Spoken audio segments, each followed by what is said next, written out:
नमस्कार दोस्तों, क्या आप जानते हैं अर्जुन की मृत्यु उनके पुत्रों द्वारा हुई थी। अर्जुन महाराज पांडु एवं रानी कुंती के तीसरे पुत्र थे। ये महाभारत के मुख्य पात्रों में से एक व द्रोणाचार्य के शिष्य थे। इनकी माता कुंती का एक नाम पृथा था, जिसके कारण अर्जुन पार्थ भी कहलाए थे।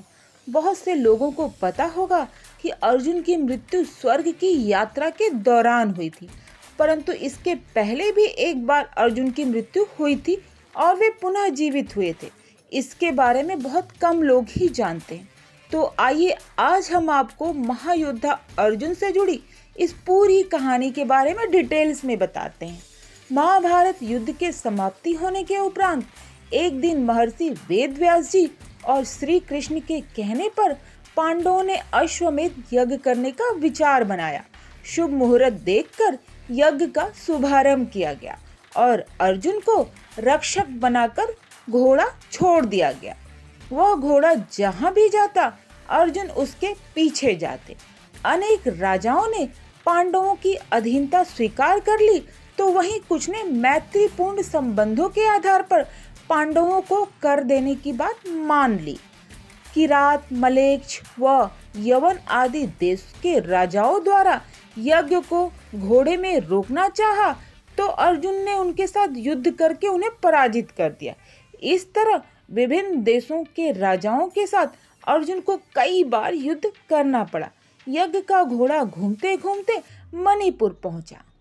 यहाँ की राजकुमारी चित्रांगदा अर्जुन की पत्नी थी और उनके पुत्र का नाम बभ्रुवाहन था। बभ्रुवाहन ही उस समय मणिपुर का राजा था।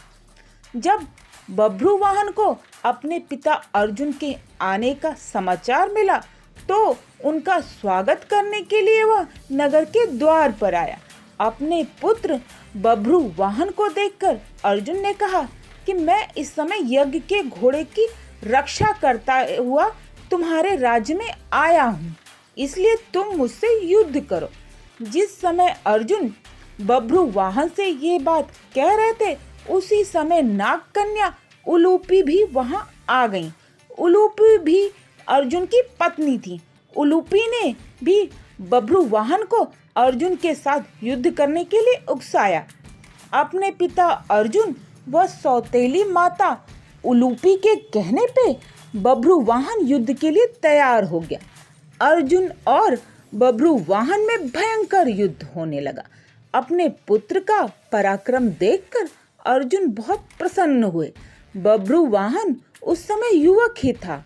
अपने बाल स्वभाव के कारण बिना परिणाम पर विचार कर उसने एक तीखा बाण अर्जुन पर छोड़ दिया। उस बाण को चोट से अर्जुन बेहोश होकर धरती पर गिर पड़े। बभ्रुवाहन भी उस समय तक बहुत घायल हो चुका। वह भी बेहोश होकर जमीन पर गिर पड़ा। तभी वहां बभ्रुवाहन की माता चित्रांगदा भी आ गई। अपने पति व पुत्र को घायल अवस्था में धरती पर पड़ा देख उसे बहुत दुख हुआ। चित्रांगदा ने देखा कि उस समय अर्जुन के शरीर में जीवित होने के कोई लक्षण नहीं दिख रहे थे। अपने पति को मृत अवस्था में देखकर वह फूट फूट कर रोने लगी। उसी समय बभ्रुवाहन को भी होश आ गया। जब बभ्रुवाहन ने देखा कि उसने अपने पिता की हत्या कर दी है, तो वह भी शोक करने लगा। अर्जुन की मृत्यु से दुखी होकर चित्रांगदा और बभ्रुवाहन दोनों ही आवरण उपवास पर बैठ गए। जब नाग कन्या उलूपी ने देखा कि चित्रांगदा और बभ्रुवाहन आमरण अनशन पर बैठ गए हैं, तो उसने संजीवन मणि का स्मरण किया। उस मणि के हाथ में आते ही उलूपी ने बभ्रुवाहन से कहा कि यह मणि अपने पिता अर्जुन की छाती पर रख दो। बभ्रुवाहन ने ऐसा ही किया। वह मणि छाती पर रखते ही अर्जुन पुनः जीवित हो गए। अर्जुन द्वारा पूछने पर उलूपी ने बताया कि यह मेरी ही मोहिनी माया थी। उलूपी ने बताया कि छल पूर्वक भीष्म का वध करने के कारण वसु, एक प्रकार के जो देवता थे, आपको श्राप देना चाहते थे। जब यह बात मुझे पता चली, तो मैंने ये बात अपने पिता को बताई उन्होंने वसुओं के पास जाकर ऐसा न करने की प्रार्थना की। तब वसुओं ने प्रसन्न होकर कहा कि मणिपुर का राजा बभ्रुवाहन अर्जुन का पुत्र है। यदि वह बाणों से अपने पिता का वध कर देगा तो अर्जुन को अपने पाप से छुटकारा मिल जाएगा।